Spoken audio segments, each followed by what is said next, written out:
네, 안녕하세요. 국어자료 강독 7주 2차 시 영상 강의를 시작하도록 하겠습니다.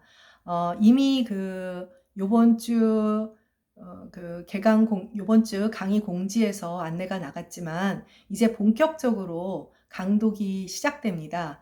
그래서 물론 여태까지도 여러분들이 PPT 자료를 보면서 간혹 내 얼굴 보는 그런 수준이었지만 지금은 이제 여러분들이 책에 있는 본문들을 함께 꼼꼼히 보면서 좀 집중을 해야 하는 상황이죠. 그러니까 수업 시간이라면 여러분들이 이해를 잘 못하거나 이러면 이제 리액션이 있거나 여러분들이 몰라요 이러지는 않지만 분위기가 있지만 그렇지 않기 때문에 최대한 특히 이번 주는 처음이라 천천히 진행을 하도록 하겠습니다. 어찌되었건 간에 여러분들이 몇 페이지 어디를 보라 했을 때는 꼼꼼히 보고 각주 몇 번을 봐라 이렇게 했을 때는 좀 집중을 해주도록 해야 될 것 같아요. 그래서 지금 이제 앞으로 그 파워포인트 자료, PPT 자료는 주로 이제 각주에서 좀 더 추가적으로 설명해야 할 것들을 이제 보완해서 자료를 올리도록 하게 될 겁니다. 그래서 본문 보다가 자료 보세요 이렇게 했을 때 여러분들이 잘 따라와 준다면 오히려 강의실보다 오히려 나을 수도 있지 않을까 하는 생각이 들고 시험에 대한 특히 지금 2학년들이 많기 때문에 3, 4학년들이야 이제 다들 경험들이 있지만 지금 1학년에서 갓 올라온 친구들은 이제 기말고사가 어찌 나올까 몹시 걱정을 하고 있을 텐데 이제 다음 주에 시험에 대한 유형을 제시를 해줄 겁니다. 나름대로 여러분들이 에타 같은 데서 강의 정보들 나쁜 평이든 좋은 평이든 보았을 텐데 선생님은 교재를 벗어나서는 내지를 않습니다. 주의 내용이건 본문의 내용이건 그리고 당연히 나눠준 파워포인트도 PPT도 가르쳐 준 것 이상을 넘어서서는 내지를 않으니까 미리 걱정할 것은 없고 사실 그것만 해도 분량이 어마어마하기 때문에 미리 걱정하지 말고 다음 주에 보면 여러분 이제 강독 내용 그 범위 안에서 형태소 분석, 단어의 뜻, 문장 해석들이 나오게 되는구나 하는 것을 이해하게 될 겁니다. 네, 강의 안내에서 이미 이야기는 했지만 그래도 혹시 아는 높아심에서 보충적으로 이야기를 합니다. 자, 일단은 훈민정음 언해에 대한 이야기는 이제 우리가 뭘 보게 되냐면요. 이제 강론으로 들어가게 됩니다. 그래서 훈민정음 언해 용비어천가, 월인석보, 석보상절, 월인청강지곡 정도 다 볼 수 없어요. 다 볼 수 없고 미리 막 겁내지는 말고 필요한 부분들을 보게 될 건데 오늘은 27페이지, 27쪽의 훈민정음 언해를 제일 먼저 이제 보게 됩니다. 보게 되는데, 여기 이제 훈민정음 언해에 대한 소개를 이쪽에 이제 그 27쪽에서 이런 것을 서지적 사항이라고 하거든요. 서지학이라고 하는 학문이 있어요. 책에 대한 정보예요. 책에 대한 학문이에요. 말 그대로. 책 자체에 대한 어떤 책의 외적 형식을 포함한 그래서 훈민정음 언해라고 하는 책이 어떤 속성을 가지고 있는가를 소개한 건데 사실 이미 공부했습니다. 공부했는데 좀 정리가 좀 덜 되고 갑자기 넘어가기도 해서 다시 한번 정리를 할게요. 훈민정음이란 기본적으로 문자체계로서 불리는 훈민정음이 있고 해설서로서의 한문본 훈민정음 해례본이 있다고 했죠. 그러니까 훈민정음 해례본은 한문본이라는 거. 그 다음에 훈민정음이라는 명칭의 최초 기록이 보이는 것은 세종 25년 1443년 12월 세종실록 건 102에서 보입니다. 그래서 거기 보이는 부분이 27쪽에 실록의 원문이 소개되어 있죠. 27쪽에 보면 10월 상 친제 언문 28자 10월 이번 달에 상 주상이 친이 만드셨다 언문 28자를 그래서 자수간요 글자는 비록 간단하지만 전한이 무궁해서 시위 이를 일컬어 훈민정음이라 한다. 이런 구절이 실록 권백이의 12월 음력 12월이에요. 음력 12월에 12월조에 나와 있습니다. 그래서 이제 그렇고요. 그 다음에 여러분들한테 뭐 지금도 강조했지만 헤레본과 원해본의 차이는 다들 알고 있죠? 헤레본은 1446년에 나왔고요. 이거는 한문 설명서예요. 한문으로 된 설명서. 언해본은 단행본은 맨 밑에 그 PPT 맨 밑에 가봐 주세요. 훈민정음 언해본은 단행본이 없고 여러 이본이 있어요. 여러 이본이 있고 그 가운데 가장 앞선 시기의 것이 월인석보 권일, 권두는 책 앞머리라는 뜻이에요. 세종어제 훈민정음이라는 나란 말씀이 뒤옮기게 달라 우리가 알고 있는 그 부분입니다. 예의 부분이죠. 1459년에 가능한 거. 그러니까 언해는 지금 우리가 볼 수 있는 이본이 여러 개인데 그 중에 그게 최초라고 할 수가 없는 게 단행본이 없거든요. 그래서 1459년이고 헤레본 한문본 설명서는 1446년에 만들어졌죠. 자, 그리고 또 한 가지 알아둘 것은 헤레본은 세종이 지은 게 아니에요. 헤레본은 지편전 학자들이에요. 정인지를 포함한 신숙주 뭐 이런 사람들. 그래서 헤레본의 구성은 어떻게 되어 있나? 다 한문으로 되어 있습니다. 설명이 예의 부분이에요. 나란 말씀이 이렇게 되어 있지 않고 국지어음 이호중국 이렇게 되어 있어요.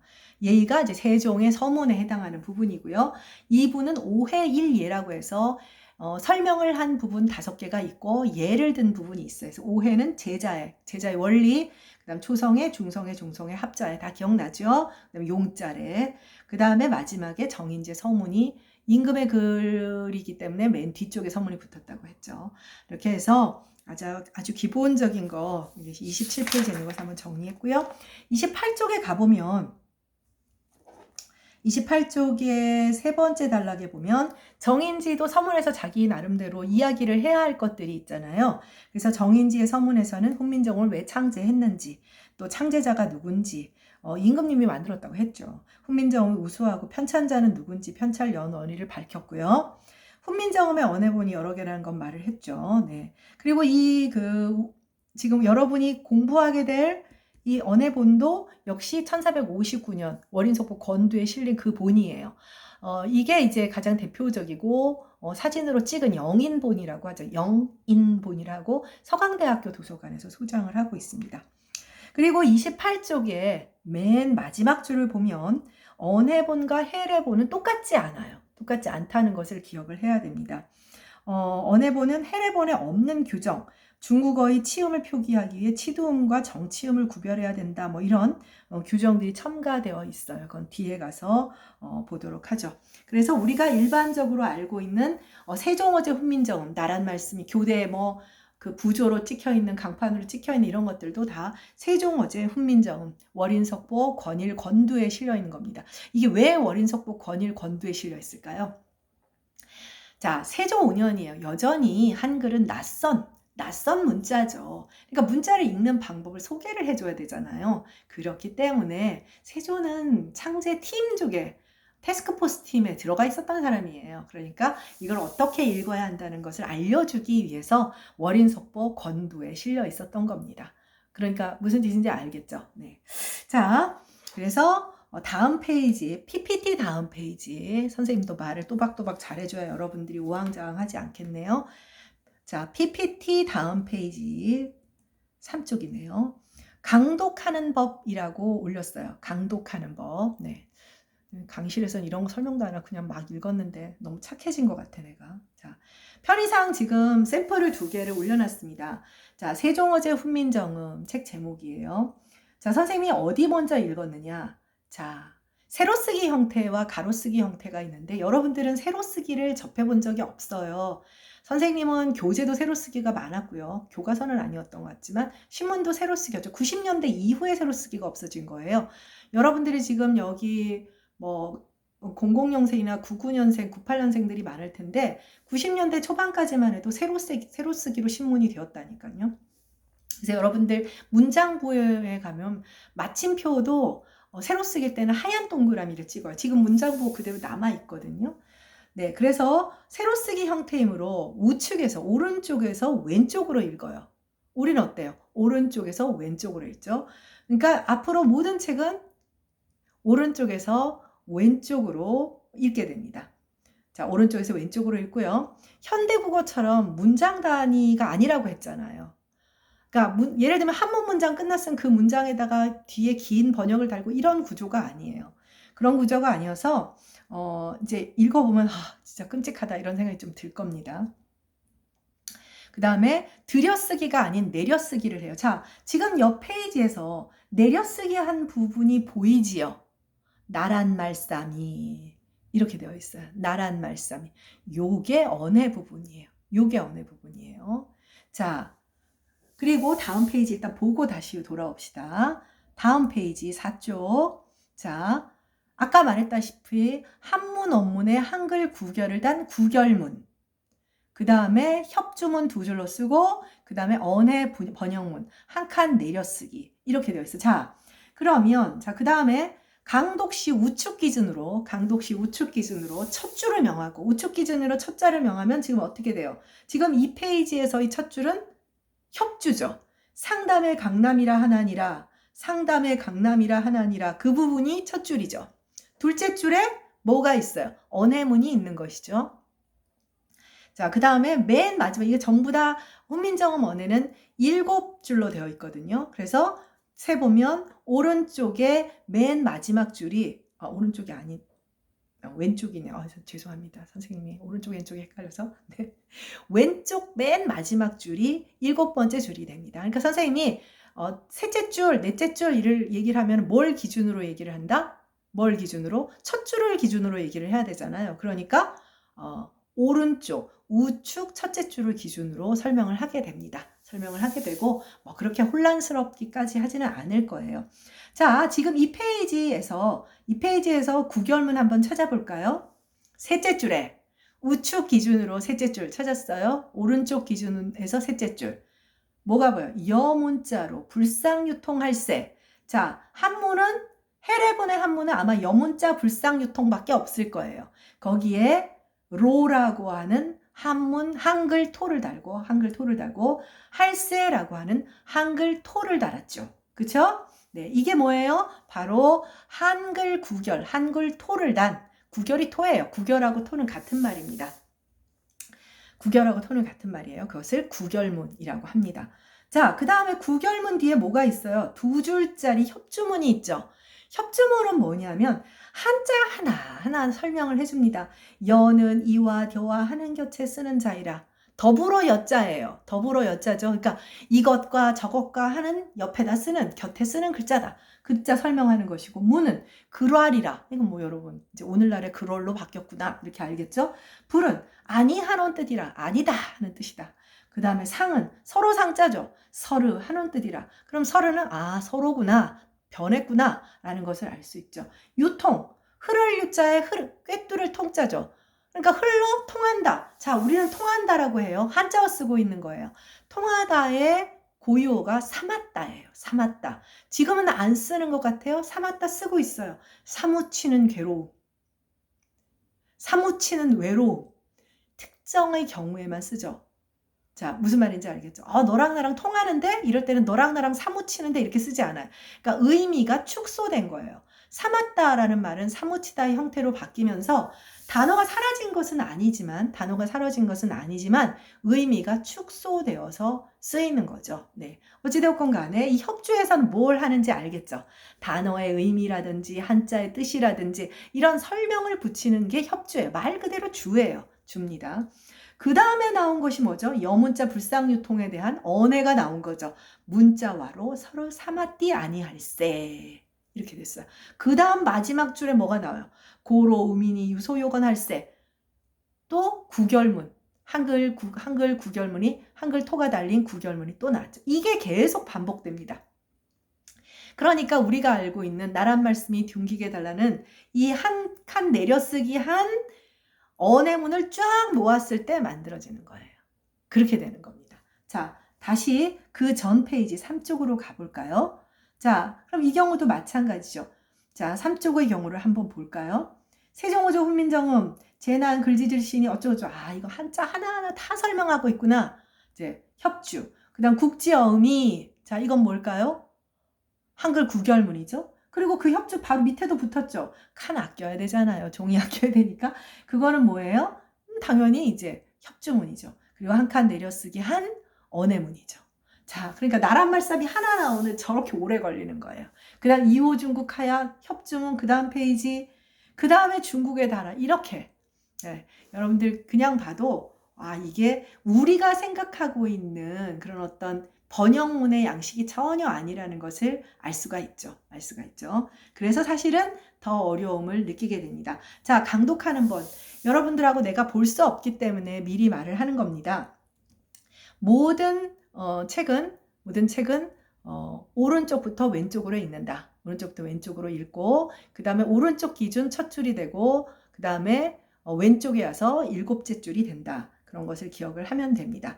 그리고 훈민정음 원의 석보상절 석보상절하고 월인석보는 좀 다르죠. 여러분들이 배우는 것 중엔 전형적인 형태는 좀 다르지만 한글 구결문, 협주문, 그리고 언해문 이런 구별을 잘 하고 있어야 됩니다. 자, 훈민정음 언해의 경우에는 여러분들이 언해를 내가 먼저 공부하고 싶다라는 생각을 들면 어떻게 공부를 하면 될까요? 내려쓰기가 되어 있는 부분만 모아보면 여러분이 알고 있는 이제 세종어제 훈민정음이 됩니다. 자, 이제 본격적으로 강독을 시작하도록 할게요. 지금 이제 당장 보면 PPT 자료 5쪽으로 딱 넘어가면 각주 30쪽의 각주에 대한 보충 설명이 나오잖아요. 네. 자, 29쪽. 네. 뭐 주가 잔뜩 많이 달려 있습니다만은 그렇게 복잡한 것은 아니고 시험에 대한 얘기를 먼저 하면 단어의 뜻을 묻고요. 그다음에 여기도 보면 짖을시니 이러면 짖는 것이니 이렇게 이제 다 번역이 의미가 더 되어 있고 각주 2번 같은 경우는 형태소 분석을 했죠. 짓 플러스 이렇게 의샤 플러스 오 플러스 니은 이런 식으로 형태소 분석이 되어 있죠.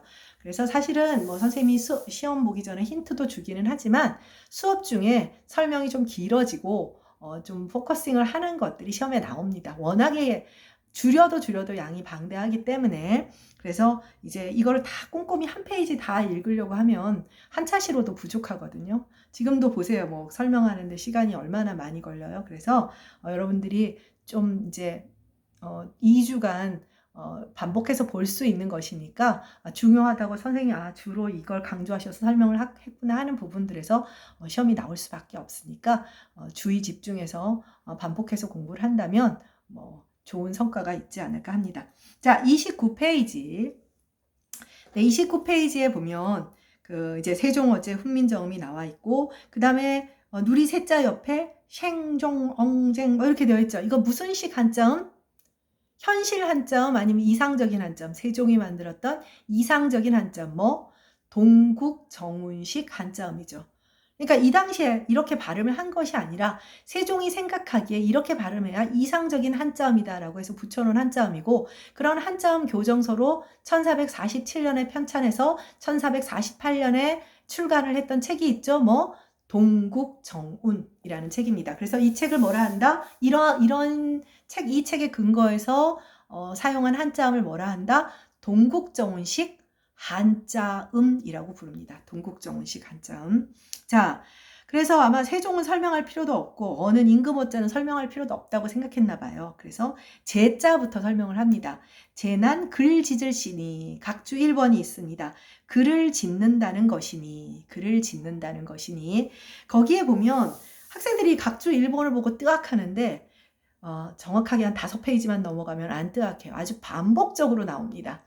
그러니까 어떻게 되어 있냐면 중세 한글 문헌은 협주에서 한자의 뜻을 풀이할 때 문법적인 성질에 따라 4가지 유형의 그런 풀이법, 즉 표현을 사용을 해요. 4가지 용법에 따라. 그래서 풀이된 단어가 체언류, 명사류라 그러면 이라를 붙여요. 이라를 붙이고 용언류일 때는 리을시라. 지금 보세요. 짖다는 용언이죠. 그러니까 짖을시라 이렇게 해요. 그러니까 현대로 번역을 하면 짖는다는 것이니 라는 이상으로 지금은 안 쓰는 표현이니까. 그다음 부사류의 경우에는 하는 말이라, 하는 뜻이라. 그러니까 말이라 혹은 뜻이라. 지금은 뜻이 시옷이지만 그때는 디귿이었거든요. 하는 말이라, 하는 뜻이라. 허사라고 하는 것은요. 말하자면 문법 형태소를 말을 해요. 그러니까 중국 한문을 다룰 때 실사와 허사를 이게 공허할 허자잖아요. 그래서 문법 형태소라고 생각하면 돼요. 조사나 어미 같은 것들. 그것을 설명할 때는 입겨지라 혹은 입겨치라. 입겨지 뭐냐면 입곁, 지읒받침 혹은 입곁, 치읒받침을 써. 이게 구결의 우리말이에요. 구결은 한자어잖아요. 그래서 구결의 우리말이 입곁, 지읒받침 되고 치읒받침 되고요. 또 토도 돼요. 토는 한자어예요. 한자어이기 때문에. 그러니까 같은 말입니다. 그러니까 당연히 우리 구결토 어디 붙였어요? 문법 형태소 붙이잖아요. 그러니까 뭐뭐 하는 입겨지라, 입겨치라 이렇게 씁니다. 그래서 국은 나라, 다 예를 보세요. 국은 나라히라. 국은 나라국자죠. 나라히라니까 뭐 히읗 받침이 있었어요. 나라히라. 나라 히읗 플러스 이란 거죠. 그 다음은 상은 부사어죠. 서르. 한온 뜻이라 혹은 한온 말이라 해도 상관없겠죠. 그 다음에 이 지는 갈지자는 우리가 흔히 알고 있는 뭐 한번 몰라도 문법 형태에서 소유격이나 종결로 쓰인다는 걸 알고 있잖아요. 그러니까 지는 입겨지라 이렇게 쓴다는 겁니다. 그러니까 이거는 반복해서 나오니까 기억을 해둘 필요가 있습니다. 네. 자, 재난 글 짓을 시니 글을 짓는다는 것이니 어제난 임금 어자니까 닌금 지으신 글이라. 임금이 지으신 글이라. 임금이 지으신 글이라. 자, 각주 2번을 봐주세요. 우리 지난번에 문법상의 중세국어의 특징을 배울 때 현대국어에는 주체 존대가 시만 있지만 중세국어에는 샤도 있다라고 했죠. 시와 샤가 교체됐어요. 중세국어는 여러분들이 공부하다 보면 교체형이 너무 많아요. 이 형태가 너무 많아요. 귀찮죠. 네. 그래서 각주 2번은 임금이 지으신인데 뜻은 지으신인데 이것의 형태소 분석은 시가 아니라 의샤라는 거예요. 의샤. 그래서 주체 높임의 선어말 어미에는 시와 샤가 있다. 자음 어미 앞에서는 시, 모음 어미 앞에서는 샤. 네, 이렇게 된다는 것을 기억을 하고 있으면 될 것 같습니다. 네. 그 다음에 후는 가르칠 훈자죠. 그러니까 용언어간이니까 어떻게 해야 될까요? 가르칠 시오가 되고 가르친다는 것이요. 미는 체언어간이죠. 명사죠. 그러니까 백성 이오. 이거는 기억이 떨어진 거예요. 자, 백성이고 늘 이라로 하는 것은 아니죠. 이고, 인이라. 서술격조사 이를 쓴다라는 뜻입니다. 서술격조사. 그 다음에 소리니. 소리인이죠. 사실은 소리니. 훈민정음은 백성 가르치시논 정한 소리라. 백성 가르치시논 정한 소리라. 이렇게 된 바른 소리다. 자, 협주가 참 장황하죠. 협주 읽다 보면 본문을 읽게 됩니다. 자, 드디어 한문 원문에 한글 토를 붙인 한글 입곁을 붙인 구결문이 나옵니다. 국지어음이 자, 국은 자, 국이지만 선생님은 그냥 편의상 현대 한자음으로 읽을게요. 자, 국은 나라히라. 나라라는 단어는 현대국어에는 히읗 발음이 없지만 중세국어에는 히읗 발음을 가지고 있었어요. 그래서 히읗 발음을 가지고 있는 체언어간이 굉장히 많았거든요. 15세기에는. 그런데 근대국어를 거치면서 현대국어에서 다 사라졌죠. 네. 그다음 진한 입겨지라 어는 말쌈이라. 말쌈. 각주 4번에 보면 말쌈이라는 말인데 오늘날의 말씀은 각주 4번에 보다시피 존대를 하는 거죠. 그런데 15세기에는 그렇지 않았어요. 그렇지 않아서 여기 보다시피 나라의 말이 하는 정도밖에 안 돼요. 그리고 여기에 나라 형태소 분석을 보면 나라 플러스 시옷 플러스 말쌈 플러스 이가 되어 있는데 이때의 시옷은 높임의 관형격 조사예요. 그러니까 이걸 하나 기억을 해둬야 되는데 현대 국어에는 이 시옷을 사용하는 높임의 관형격 조사 우리는 지금은 선생님의 선물이라고 하지 뭐 선생님 시옷을 쓰거나 그러지 않죠. 근데 15세기에는 존대를 하는 관형격 조사가 있었어요. 이게 시옷이에요. 사이시옷하고는 달라요. 그래서 부처의 말씀, 지금 뭐 예수님의 말씀, 부처님의 말씀, 뭐 알라의 말씀 이렇게 하지 누가 거기다가 시옷을 써요. 그쵸? 근데 여기서 여러분들이 쉽게 접하는 것은 부천 말씀이라고 해서 이 시옷이 굉장히 많이 나옵니다. 높임의 명사 뒤에 쓰는 관형격 조사다. 네. 네, 여기서는 무정명사 다음에 쓰였어요. 무정명사 다음에 쓰였고요. 네, 그 다음, 이제 그 29쪽 본문, 각주 아니고요. 본문 나란 말싸미가 나왔죠. 이건 뭐 설명 안 해도 될 것 같죠? 그 다음에 뭐가 나왔습니까? 이번에 자, 6째 줄에 구결문이 또 나왔죠. 이호 중국 가야, 이호 중국 가야. 자, 또 지겨운 학생들이 엄청 싫어하는 협주문. 이난 달할시라, 다르다는 것이다. 지금 몇 개 안 나오는데 이제 번역 딱 되죠? 이는 다르다는 것이다. 자, 호난, 호난. 이게 학생들이 정말 네, 싫어하는 표현 중에 하나인데, 호난, 아모 그의 한온 곁에 쓰는 자이라. 자, 우리가 혹시 영어 사전이나 이런 게 뭐 물결표로 뭐뭐에라고 하는 물결 표시 있는 거 알죠? 물결 표시. 그거예요. 그러니까 야, 그거는 뭐뭐뭐뭐 하라는 뜻이야. 그거는 아무아무 개라는 뜻이야. 그거예요. 그러니까 무슨 얘기냐면 이 호자가 이 여기 한문의 원문을 보면 이 호가 중국에 비교하여 다르다. 혹은 중국과 다르다. 일종의 비교격인데 와는 아니고요. 와를 쓰는 거. 우리의 오늘날의 그 와 비교를 하거나 공동격으로 뭐뭐와 다르다 할 때는 이제 더불어 여자를 쓰고, 이 호호는 걔는 나에 비해서 키가 작아 할 때 그 애 있죠. 나에 비해서 그 애를 이야기할 때 이때도 척격이 아니라 비교잖아요. 그때 애죠. 그래서 여기는 중국에 비교해서 중국과 비교해서 그런 거예요. 그러니까 여기에 보면 호라고 하는 글자는 아모그에 아무아무아무 하는 곁에 쓰는 자이라. 그는 쓰는 글자다. 아무아무 하는 곁에 쓰는 글자다. 이런 뜻이에요. 별거 아니죠. 네, 별거 아니고 참고로 말하면 학생들이 꼭 이거 시험에 나올 이거 내가 이걸 왜 번역하라 그러니 얼마나 좋은 문장이 많고 시험에 낼 만한 문장들이 많은데 이걸 낼 리가 없죠. 네, 그 다음에 거기 아모 그에 보면 내가 그냥 편의상 여러분들이 혼란을 느낄까봐 아모 그에라고 읽었는데 지금 그에를 잠깐 보면 애의 꼭지형이지 않습니까? 네, 이거는 정확한 발음은 긍애예요. 긍애. 아모 긍애예요.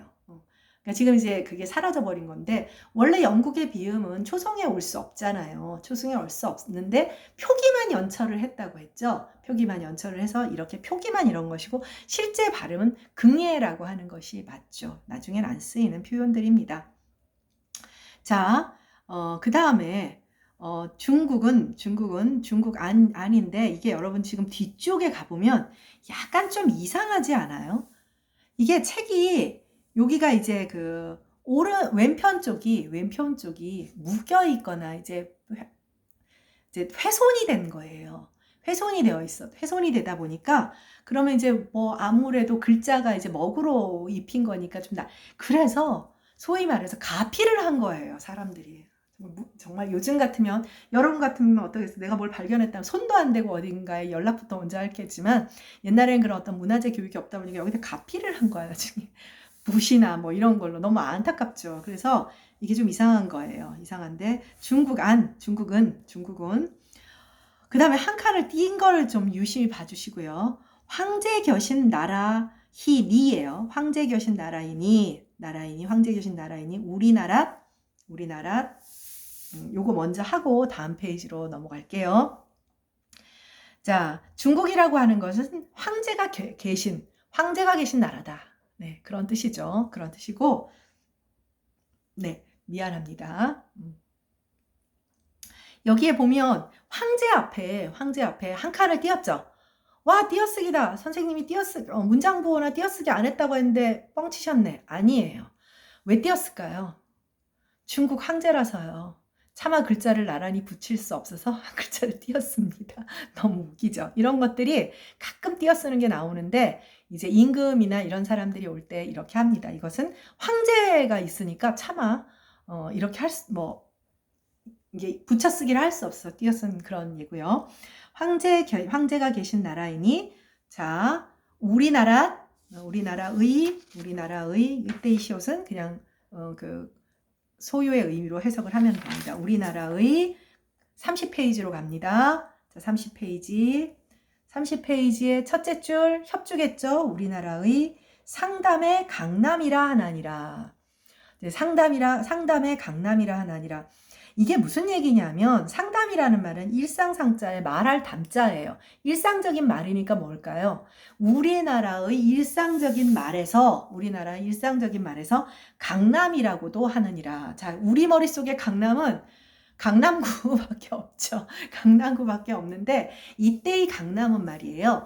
양쯔강 이남을 말합니다. 양쯔강 이남, 양자강 이남을 말해서 이제 이제 중국의 삼국시대죠. 중국의 삼국시대 이후에 북쪽에서 전쟁이 많이 일어나고 이제 남하를 하게 되면서 양쯔강 남쪽이 굉장히 무역, 경제 이러면서 농업도 그 양쯔강 남쪽이 굉장히 비옥해요. 그러니까 엄청난 문화의 융성이 이루어지게 됩니다. 그러니까 이게 이제 굉장히 뭐 말하자면 우리가 강남이다. 강남 갔던 제비가 바로 그런 개념이거든요. 그래서 이 강남이라고 하는 것은 따지고 보면 중국이라는 의미를 가지고 있어요. 그러니까 상담의 강남이다 그러면 그러니까 15세기에 백성들이 강남 하면 그것이 중국이었던 거예요. 그리고 여러분들 또 한 가지 알아둘 것은 뭐냐면 나중에 국어사 시간에는 배우게 될 텐데요. 이제 실제로 훈민정음 해례에서 국한 혼용에 대한 제안을 해요. 그래서 한 예문을 드는데 공자는 노사람이다. 노나라 사람이다. 공자는 노나라 사람이다. 이런 표현이 있어요. 우리가 생각할 때 공자는 중국 사람이다 라는 생각을 갖고 있잖아요. 그런데 노나라는 제후국이에요. 중국이라고 하는 나라 사람들은 황제가 있는 곳이 중국이에요. 그게 가운데 중자잖아요. 중화.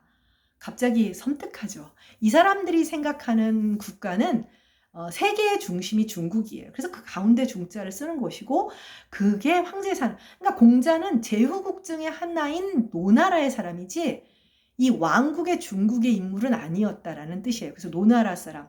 이거는 중국 사람들이 그렇게 규정을 한 것이 아니라 세종이 공자는 노나라 사람이라고 규정을 한 거죠. 그래서 이제 어떤 강남이라고 하는 표현은 일상에서 저작거리에서 이렇게 강남이다 하는 것은 중국이다. 자, 그래서 언해문으로 넘어가면 까먹었죠? 지금 얘기 듣다 보니까 내가 어디로 가고 있는지. 국어자료 강독의 함정과 내가 생각하는 매력은 바로 이겁니다. 말도 안 되는 얘기지만 중국의 달아. 이때 얘는 뭐 척격이 아니라 중국과는 달라서 지금 PPT 5페이지를 해야 되는데 PPT 5페이지 요건 좀 길어질 것 같아서 여러분 어때요? 강독에 갈 길이 굉장히 멀어지겠죠? 앞으로 점점 빨라집니다. 일단 여기까지 하고 다음 시간에는 요 달아와 관련된 얘기가 좀 길어지기 때문에 다음 차시에서 만나도록 하겠습니다. 공부할 게 산더미 같고 좀 그러니까 훈민정음이라도 미리 좀 익숙할 테니까 읽어봐 주기 바랍니다. 네, 많이 준비해 주세요. 수고했습니다.